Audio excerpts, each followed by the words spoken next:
എല്ലാ പ്രിയപ്പെട്ടവർക്കും ക്രിസ്തുയേശുവിൻ്റെ നിസ്തുല നാമത്തിൽ സ്നേഹവന്ദനം. ഇന്നത്തെ നമ്മുടെ ധ്യാനത്തിനായി അപ്പോസ്തല പ്രവർത്തികൾ 27-ാം അധ്യായം 23 മുതൽ 25 വരെയുള്ള വാക്യങ്ങൾ. അപ്പോസ്തല പ്രവർത്തികൾ 27-ന്റെ 23 മുതൽ 25 വരെ.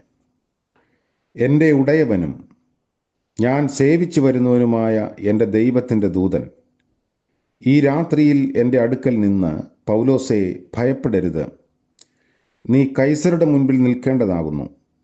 നിന്നോടുകൂടെ യാത്ര ചെയ്തവരെയൊക്കെയും ദൈവം എനിക്ക് ദാനം ചെയ്തിരിക്കുന്നു എന്ന് പറഞ്ഞു. അതുകൊണ്ട് പുരുഷന്മാരെ, ധൈര്യപ്പെടുവിൻ, എന്നോട് അരുളി ചെയ്തതുപോലെ തന്നെ സംഭവിക്കും എന്ന് ഞാൻ വിശ്വസിക്കുന്നു. കർത്താവിൻ്റെ പരിശുദ്ധ നാമം വാഴ്ത്തപ്പെടുമാറാകട്ടെ. ഏറ്റവും പ്രതികൂലമായ സാഹചര്യങ്ങളിൽ ഒറ്റയ്ക്ക് ഒരു മനുഷ്യൻ നടത്തുന്ന പ്രഖ്യാപനമാണിത്. ബന്ധിതനായ പൗലോസ് മറ്റ് തടവുകാരോടുകൂടെ കപ്പലിൽ യാത്രയിലാണ്. കൂനിന്മേൽ കുരു എന്ന പോലെ കഠിനമായ കൊടുങ്കാറ്റിൽ കപ്പൽ അകപ്പെട്ടു. ഭയം കൊണ്ട് എല്ലാവരും ആടി ഉലഞ്ഞു. കപ്പലിലെ ചരക്കും മറ്റ് സാധനങ്ങളുമെല്ലാം കടലിൽ കളഞ്ഞ് പട്ടിണി കൊണ്ട് ദിവസങ്ങളായി വലഞ്ഞ ഒരു ജനക്കൂട്ടം പ്രത്യാശയ്ക്ക് വകയില്ല എന്ന മട്ടിൽ മരണത്തെ പുൽകുവാൻ തയ്യാറെടുത്ത് ഇരിക്കുകയാണ്. രക്ഷപ്പെടുമെന്നുള്ളത് ഒരു സ്വപ്നം മാത്രമായി ശേഷിച്ച സമയത്ത് ഇവിടെ പ്രത്യാശയുടെ സന്ദേശവുമായി അവരുടെ ഇടയിൽ പൗലോസ് എഴുന്നേറ്റ് നിൽക്കുന്നു.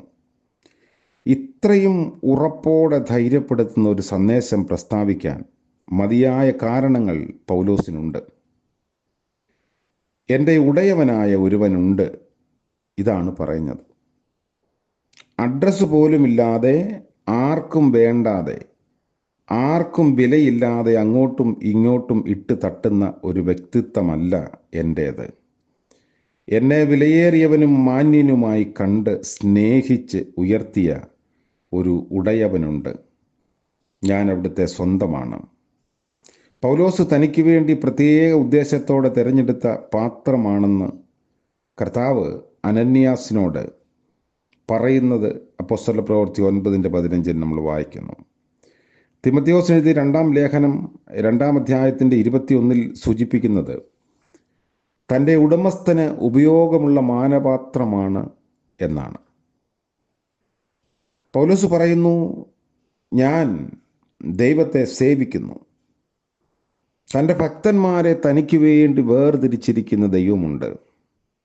നമുക്ക് നമ്മുടെ ജീവിതത്തെ ശോധന ചെയ്യാം. സ്വന്തം ജനവും ശ്രേഷ്ഠ ജനവും വിശുദ്ധ ജനവുമായി ഇരിക്കേണ്ടതിനാണ് തൻ്റെ മക്കളെ അവിടുന്ന് വേർതിരിച്ചിരിക്കുന്നത്. അപ്പന് മക്കളോട് കരുണ തോന്നുന്നത് പോലെ നമ്മോട് കരുണ തോന്നുന്ന ദൈവമാണ് നമ്മുടെ ദൈവം. കൂടാതെ തനിക്കുള്ളവയെ അറിയുന്ന, എല്ലാ തരത്തിലും വ്യക്തിപരമായി അറിയുന്ന ഒരു ദൈവത്തെ സേവിക്കുന്നു. തകർച്ചയുടെ നേരത്ത് തൻ്റെ ദൂതനെ അയക്കുന്ന ദൈവമെന്ന് ഹാഗാർ ജീവിതാനുഭവത്തിലൂടെ നമ്മെ ഓർമ്മിപ്പിക്കുന്നു. എല്ലാം തളർന്ന് നിരാശയോടെ, പ്രതീക്ഷ ഒന്നുമില്ലാതെ ഏകാന്തമായി യാത്ര ചെയ്യുന്ന അനുഭവങ്ങളിൽ ഈ ദൈവം തൻ്റെ ദൂതനെ അയച്ച് നമ്മെ ശക്തീകരിക്കുന്ന ദൈവമാണ്. ഏലിശായെ പിടിക്കാൻ ശത്രു രാജാവ് സൈന്യത്തെ അയച്ചപ്പോൾ ചുറ്റും അഗ്നിരഥങ്ങളെയും കുതിരകളെയും നിരത്തിയ ദൈവമാണ് നമ്മുടെ ദൈവം.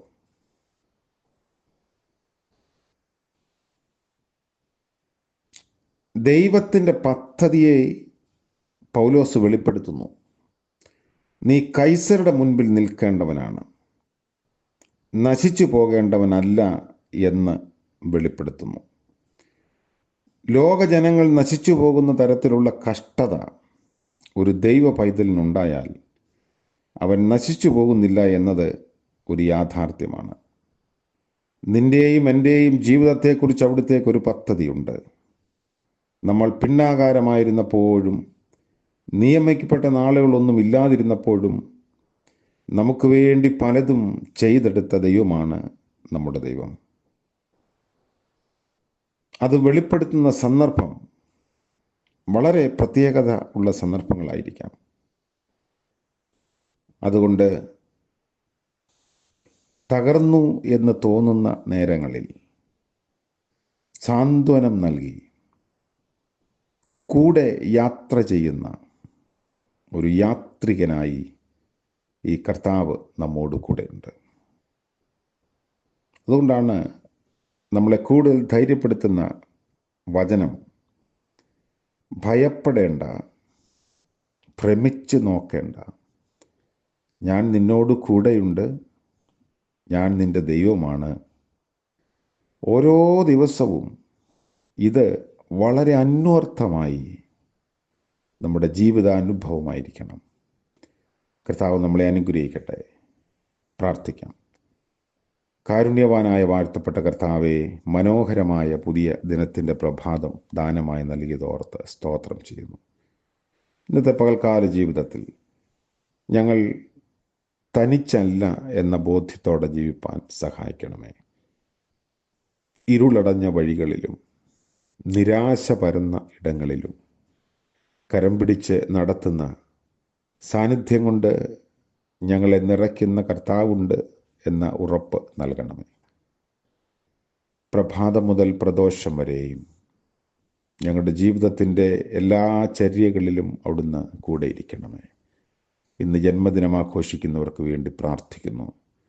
വിവാഹവാർഷികം ആഘോഷിക്കുന്നവർക്ക് വേണ്ടി പ്രാർത്ഥിക്കുന്നു. കരുണയുടെയും നന്മയുടെയും സന്തോഷത്തിൻ്റെയും പുതുവഴികളിലൂടെ അവിടുന്ന് നടത്തിക്കൊള്ളണമേ. യേശു മശിഹ മൂലം പ്രാർത്ഥന ദയവോടെ കേൾക്കുമാറാകണമേ. ആമേൻ. ത്രിയേക ദൈവത്തിൻ്റെ അനുഗ്രഹവും കാവലും നാം ഏവരോടും കൂടെ എപ്പോഴും ഉണ്ടായിരിക്കുമാറാകട്ടെ. ആമേൻ.